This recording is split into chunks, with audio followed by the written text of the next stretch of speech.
تشریف لائے اور حضرت مولانا خلیل الرحمان سجاد صاحب مقدس اللہ نے جو تعارفی کلمات فرمائے تفصیل کے ساتھ، آپ نے انہیں دھیان سے سنا اور میں سمجھتا ہوں کہ مسلم پرسنل لا بورڈ اور دستور بچاؤ تحریک کا آپ کے سامنے مکمل تعارف آ گیا ہے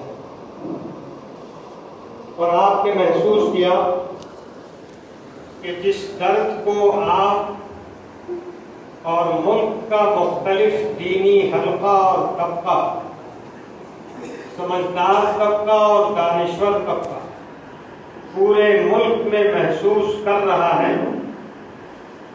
اس کو آل انڈیا مسلم پرسنل لا بورڈ نے بھی بڑی شدت کے ساتھ محسوس کیا ہے اور نہ صرف اس نے محسوس کیا بلکہ ایسی راہ بنائی ہے جس کے نتیجے میں موجودہ مشکل حالات میں ہم عملی اقدام کر سکیں گے اور حالات کے رخ کو اللہ کی مدد سے بدلنے میں انشاءاللہ کامیاب رہیں گے۔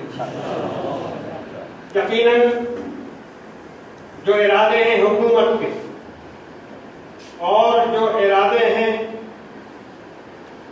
برہمنیکل آرڈر کے، وہ بہت واضح ہیں، ان کو سوچنے اور سمجھنے میں بہت زیادہ دماغ لگانے کی ضرورت نہیں ہے۔ اب تک جو مسئلہ اس ملک میں رہا ہے ہمارا، وہ جان کی حفاظت، مال کی حفاظت، عزت آبرو کی حفاظت، پچھلے برسوں میں یہ سلسلہ قائم رہا۔ ہم لوگ مار بھی کھاتے رہے، سنبھلتے بھی رہے، پریشان بھی ہوتے رہے، درد کا علاج بھی کرتے رہے اور انہی حالات میں ترقی بھی کرتے رہے۔ اور بنگلور شہر اس کا بہترین نمونہ ہے، جہاں اللہ کا فضل ہے کہ لوگوں نے تجارتی ترقی بھی کی، علمی ترقی بھی کی، دینی ترقی بھی کی، جبکہ اپنی نگاہوں کے سامنے مسلمانوں کے حالات پورے ملک میں پریشان کن حالات دیکھ رہے تھے اور اس سے گزر بھی رہے تھے۔ یقیناً وہ سارے مسائل بڑے دردناک ہیں جن سے ہم گزرے اور جن سے گزرتے رہے ہیں، لیکن اب جو مرحلہ آ رہا ہے اور جو سامنے دکھ رہا ہے وہ مرحلہ بہت خطرناک۔ مسئلہ جان کی حفاظت کا نہیں ہے، صرف اور صرف مال اور عزت آبروی کی حفاظت کا نہیں ہے، بلکہ مسئلہ ایمان کی حفاظت کا ہے، اس بنیاد کی حفاظت کا ہے جو بنیاد اللہ تعالیٰ نے ہمارے اور آپ کے لیے چنی ہے اور جس امانت کو سرکار دو عالم صلی اللہ علیہ وسلم نے ہمارے اور آپ کے حوالے کیا۔ اس امانت کو بچانے کا مسئلہ ہے جس میں ہماری پوری یکسوئی، پوری توجہ اور پوری دانائی کا استعمال ہونا چاہیے۔ یہ مسئلہ ہر گھر کے ساتھ ہے، ہر فرد کے ساتھ ہے، ہر مرد اور ہر عورت کے ساتھ ہے۔ اور جن معاملات سے بھی واسطہ پڑنے والا ہے، تھوڑی سی تفصیل آپ نے سنی، کچھ تصویر آپ اس کی خود دیکھ رہے ہوں گے، اور جو تفصیلات ہیں وہ خدا نخواستہ اگر جڑ پکڑ گئی تو آنے والے دنوں میں وہ چیزیں نظر آئیں گی۔ ہماری ذمہ داری یہ ہے کہ اس نازک موڑ پر پوری ہمت کے ساتھ، پورے حوصلے کے ساتھ، پوری کارکردگی کے ساتھ، پوری قوت کے ساتھ ایسی تحریک کا ساتھ دیں جو تحریک ہمارے لیے اور آپ کے لیے درد کا مداوا اور مرض کا علاج بن سکے۔ آل انڈیا مسلم پرسنل لا بورڈ نے بڑی احتیاط کے ساتھ اپنے پروگرام کو مرتب کیا۔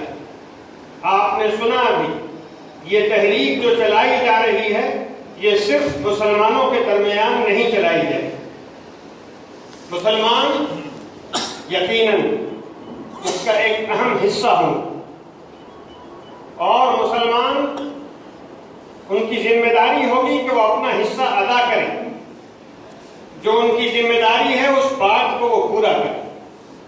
لیکن اس کے ساتھ ساتھ یہ ملک جس مزاج سے گزرتا چلا آ رہا ہے، اس مزاج اور اس مسئلے سے بچنے کے لیے، اور اس مسئلے کو عام تو عام زبان میں بولی جانے والی بات یعنی ہندو مسلم مسئلہ نہ بننے دینے کے لیے مسلم پرسنل لا بورڈ نے عیسائیوں کو بھی ساتھ دیا۔ دلی میں ہم لوگ جو بیٹھے تو اس میں عیسائیوں کے 4 بڑی جماعتوں کے نمائندے موجود، سکھوں کے نمائندے موجود، اور سکھوں کے 2 طبقات کے نمائندے موجود تھے۔ اس کے اندر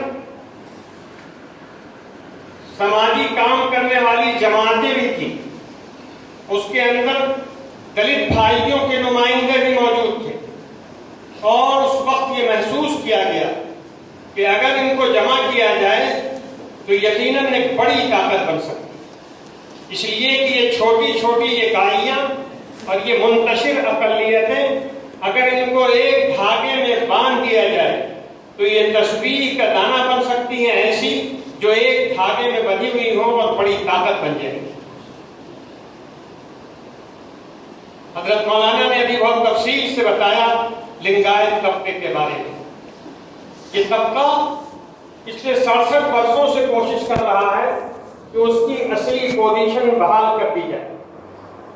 یہ طبقہ بہت مضبوطی کے ساتھ کہتا ہے کہ جس معنی میں آپ ہندو کا لفظ استعمال کرتے ہیں اس معنی میں ہم ہندو بالکل نہیں ہیں، ہمارا آپ سے کوئی تعلق نہیں، ہم آپ کے بھگوان کو نہیں مانتے، آپ کی بنیادی کتابوں کو نہیں مانتے، ہمارا تصور خدا الگ ہے، ہماری کتابیں الگ ہیں، ہمارا لٹریچر الگ ہے، اور ہم آزادی سے پہلے ایک اقلیت کی حیثیت سے مانے جاتے تھے۔ آج بھی ہمیں اقلیت کی حیثیت سے مانا جائے۔ ہم نے بارہا دہلی میں یہ بات کہی، لیکن دلی والے کہتے ہیں، ہم تو یہ کہتے ہیں کہ ہم ہندو نہیں ہیں، دہلی والے کہتے ہیں کہ نہیں آپ ہندو ہی ہیں۔ اب یہ زبردستی جو ہے اس سے نکلنے کے لیے انہیں بھی ضرورت ہے کہ دوسری اقلیتیں ان کا ساتھ۔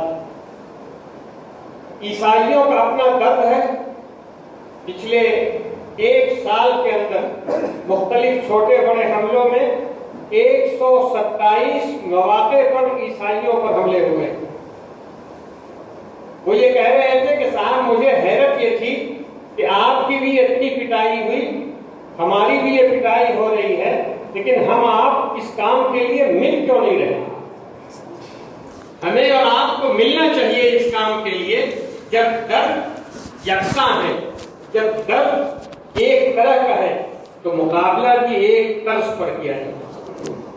یعنی ان کے اندر بھی جذبہ ہے کہ وہ مسلمانوں کے ساتھ مل کر اپنا درد مٹائیں اور مسلمانوں کا درد بھی مٹائیں۔ یقین مانیے اس احساس کی بنیاد پر ہمارے اور آپ کے حوصلے بلند ہونے چاہیے، اور ہمیں یہ محسوس کرنا چاہیے کہ ہم صرف پریشان نہیں ہیں اور لوگ بھی پریشان ہیں۔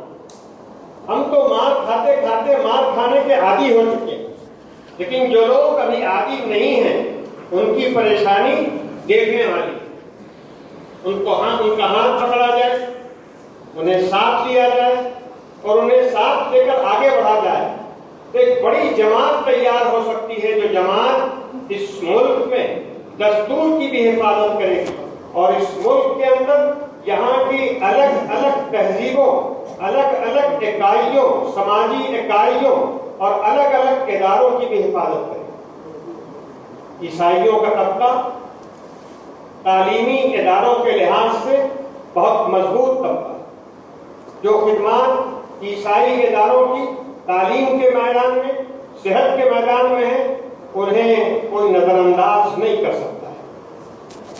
اسی طرح سے اور دوسرے طبقات جو اپنی اپنی خصوصیت کے لحاظ سے ممتاز ہیں اس ملک میں، لیکن ہمارا ان سے کوئی واسطہ نہیں، نہ ہم ان کے درد میں شریک، نہ وہ ہمارے دکھا کو جاننے والے۔ ایک ایسی شروعات کی جا رہی ہے کہ جہاں ایسے مختلف کمزور جماعتوں کا ایک اجتماع ہو جائے۔ آپ کو سن کے یہ بات اچھی لگے گی انشاءاللہ کہ جب سنتھارا کا معاملہ آیا، آپ جانتے ہوں گے یہ معاملہ آج کل ہائی کورٹ سے چل کر سپریم کورٹ پہ پہنچ چکا ہے۔ جین حضرات روزہ رکھتے ہیں، یہ میری تعبیر ہے اور میں الحمدللہ مدرسے کا آدمی ہوں، اس لیے مدرسے والی تعبیر اختیار کر رہا ہوں کہ جین حضرات روزہ رکھتے ہیں یعنی اپواس کرتے ہیں، اور یہ اپواس کرتے کرتے دنیا سے چلے جائیں۔ آپ اسے جو بھی نام دیں، چاہے کسی کے دل چاہے تو اسے خودکشی کہہ لے، لیکن وہ اسے سنتھارا کہتے ہیں، اور یہ سنتھارا بہت اونچا طریقہ اور اونچا درجہ ہے مر جانے کا، گزر جانے کا۔ ہائی کورٹ نے کہہ دیا کہ یہ خودکشی کے برابر ہے، اس لیے اس کی اجازت نہیں دی جا سکتی۔ یہ لوگ سپریم کورٹ گئے اور سپریم کورٹ نے اپنے انٹریم آرڈر کے اندر انہیں سنتھارا کرنے کی اجازت دی ہے، لیکن وہ بھی محسوس کر رہے ہیں کہ انہیں مدد ملنی چاہیے۔ رائے عامہ کی بڑی اہمیت ہوتی ہے، جمہوریت میں اٹھے ہاتھوں کی قیمت ہوا کرتی ہے۔ وہ چاہتے ہیں کہ انہیں مدد ملنی چاہیے۔ ان کا پیغام کئی واسطوں سے ہم تک پہنچا کہ مسلم پرسنل لا بورڈ ہماری مدد کرے۔ ان سے لوگوں نے کہا کہ کیا رائے ہے آپ کی؟ ہم نے کہا کہ تھوڑا انتظار کر لیں، انشاءاللہ مدد کی جائے گی۔ ہم اقلیتوں کو جوڑنا چاہتے ہیں، اگر وہ جوڑنے کے لیے تیار ہیں تو ہم ساتھ بٹھانے کے لیے کھلے دل سے تیار ہیں، اور ایک مسئلے میں نہیں کئی مسئلے کے اندر جوڑیں گے۔ جب ان کی طرف سے بات پوری آئے گی تو ہماری طرف سے رسید بھی پوری جائے گی انشاءاللہ، کوئی دشواری اس کے اندر نہیں۔ اس طرح پر جب اپنی جماعت کو ایک بڑی جماعت کی شکل دے رہے ہیں، مسلم پرسنل لا بورڈ یہ چاہتا ہے کہ اس آواز کو بلند کیا جائے، اور اس کے پس منظر میں یہ بات رہے گی کہ ہمارا دین محفوظ رہے، ہمارا ایمان محفوظ رہے۔ یہ جو کوششیں مختلف انداز پہ ہو رہی ہیں، مختلف پریکٹسز کے ذریعے سے ہماری نسلوں سے ہمارے ایمان کو چھیننے والی کوشش، اب ذرا سوچیے تو صحیح، اگر سوریہ نمسکار کیا جائے گا اور ہمارے بچوں کو سکھایا جائے گا کہ سورج کی پوجا کی جائے، سورج کے سامنے ہاتھ چھوڑ کر سر جھکا کر کھڑا ہوا جائے، تو آہستہ آہستہ غیرت ایمانی ان کے دل سے نکلے گی پہلے۔ اس کے بعد وہ یہ سمجھیں گے کہ یہ کام بہتر کام ہے، ہم بچپن سے کرتے ہیں۔ اور یہ بھی سمجھیے بہت سے لوگ مطمئن ہو گئے یہ سوچ کر کہ ہائی کورٹ نے یہ فیصلہ دے دیا ہے کہ یہ لازمی نہیں ہے، اختیاری ہے، جو چاہے کرے جو چاہے نہ کرے۔ مسلم پرسنل لا بورڈ کا یہ موقف نہیں ہے، مسلم پرسنل لا بورڈ کا موقف دوسرا ہے۔ اسکول میں جب طلبہ پڑھیں گے اور پڑھ رہے ہیں ہمارے بچے عام اسکولوں کے اندر، وہاں سوریہ نمسکار ہوگا، اسمبلی ہوگی اور اس میں 1000 لڑکے لائن میں کھڑے ہوں گے، جس میں 50، 100، 150 مسلمان بچے بھی ہوں گے۔ عملاً کیا یہ ممکن ہے کہ اس ماحول میں کوئی مسلمان بچہ اپنے آپ کو پیچھے کر لے، وہ سب سے نکل جائے؟ نہ اس بچے کو اتنا شعور ہے، نہ اس کے اندر اس درجہ دینی ذمہ داری ہے، اور جب ان کے والدین کے اندر دینی ذمہ داری نہیں ہے تو ان کے اندر دینی ذمہ داری کہاں سے آ جائے گی؟ نہ ان کے اندر پورا شعور، نہ دینی ذمہ داری۔ وہ سبوں کو، سارے طلبا کو دیکھ کر، اپنے ساتھیوں اور اپنے دوستوں کو دیکھ کر وہ بھی سوریہ نمسکار کریں گے، وہ بھی یوگا کریں گے۔ اور لوگ نہیں جانتے یوگا، کبھی کبھی لوگوں کو غلط فہمی ہوتی ہے کہ یہ تو ایک کسرت ہے، ورزش ہے، صحت کے لیے بڑی مناسب چیز۔ لیکن ذرا آپ مجھے یہ بتائیے، کبھی آپ کے حاشیے ذہن میں یہ بات آئی ہے کہ تراویح ورزش ہے، تراویح صحت کا طریقہ ہے؟ یقیناً تراویح کا ایک پہلو صحت ہے۔ یہ گھنٹے بھر، 1.5 گھنٹے کی ورزش اور مستقل 40 بلکہ اس سے بھی زیادہ سجدے اور رکوع اور قیام، یہ مکمل ورزش اور جسم کے ہر جوڑ کی ورزش ہے. لیکن کوئی مسلمان جانتے ہوئے یہ نہیں کہہ سکتا ہے کہ یہ ورزش. یہی حال یوگا کا. یوگا کے ہر پہلو کے اندر اشلوک ہے، اور اشلوک میں ہر پہلو کے اشلوک میں لازمی طریقے پر شرکیہ کلمات، کفر و شرک کی تلقین بھی ہے، تعلیم بھی ہے، تذکیر بھی ہے. پھر یہ کیسے کہا جا سکتا ہے کہ سوریہ نمسکار کو الگ کر دیا جائے؟ تو یوگا کے اندر کوئی حد نہیں ہے. یقیناً یوگا کا ایک پہلو صحت ہوگا، اس سے انکار نہیں. لیکن جس طرح تراویح سے آپ قرات کو نہیں الگ کر سکتے، قوما کو الگ، رکوع اور سجدے کو الگ نہیں کر سکتے، تسبیحات کو الگ نہیں کر سکتے، درود شریف کو الگ نہیں کر سکتے، اور جو اعمال ہیں تراویح کے درمیان کے، قرآن مجید کا سننا، قرآن مجید کا سنانا، اس کو الگ نہیں کر سکتے. اسی طرح یوگا سے اس کے اشلوک کو الگ نہیں کر سکتے. اور اشلوک جس قسم کے بھی ہو، اس میں کفر بھی موجود، شرک بھی موجود. ایک مسلمان کے لیے یہ ممکن نہیں ہے کہ وہ اپنے اس تصور کو، کمزور تصور کو اپنے اوپر مبتلا کر کے یوگا کر لیا.